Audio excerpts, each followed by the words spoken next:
khususnya ada 4 posisi dalam sholat. Yang ini langsung diisyaratkan dalam Al-Quran dan hadis. Jika benar posisi itu Anda lakukan, maka seketika doa bisa dikabulkan. Ya, posisi pertama dalam berdiri. Ya, itu nanti isyarat di Quran surah ketiga Ali Imran ayat 38 sampai 39, paling kanan sebelah atas di mushaf. Ya, jadi Nabi Zakaria pernah melakukan itu sholat. Beliau pernah sholat dalam berdirinya meminta kepada Allah supaya diberikan keturunan. Padahal istrinya divonis monofos dan mandul, maaf. Ya, divonis secara medis gak mungkin punya keturunan. Beliau kemudian sholat, dahsyatnya sholat ketika minta, berdiri beliau mohon kepada Allah.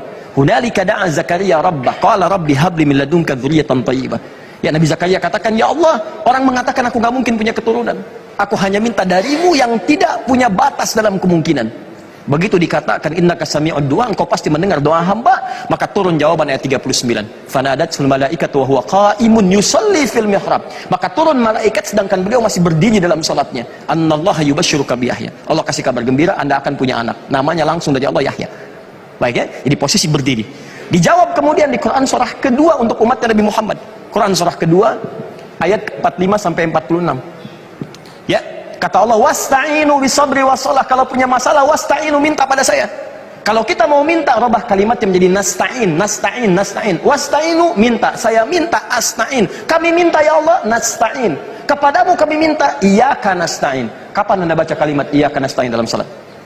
Al-Fatihah. Iyyaka na'budu wa hadis qudsi dari Anas bin Malik, ketika Anda membaca iyyaka na'budu wa iyyaka nasta'in, kata Allah, hadza baini wa baina 'abdi. Ini perjanjian antara aku dan hambaku. Wali 'abdi, kalau hambaku benar berdiri salat sampai bacaan itu, masalah apapun yang dia minta aku kabulkan.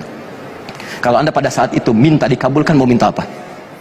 Pikirin dulu, nanti saya jawab lagi. Kemudian ruku dan sujud. Ruku sujud ada di Quran surah ke-48 ayat 29, paling kanan agak ke bawah. Quran surah ke-48 ayat 29. Ya, saya agak cepat. Muhammadur Rasulullah walladzina ma'ahu asyidda'u 'alal kuffar ruhama'u bainahum tarahum ruk'an sujada yabtaguna fadlan minallahi wa ridwana. Umat Nabi Muhammad itu orangnya baik, tegas pada penyimpangan. Anda lihat mereka rajin sholat. Jadi kalau umat Nabi Muhammad kelihatan rajin sholat. Kalau ada muslim, siapa nabinya? Muhammad. Nabinya siapa? Muhammad. Sholat yuk. Sholat kan nomor 2. Nomor 1 saya beli mie dulu. Nah, ini menunjukkan ada sesuatu yang salah.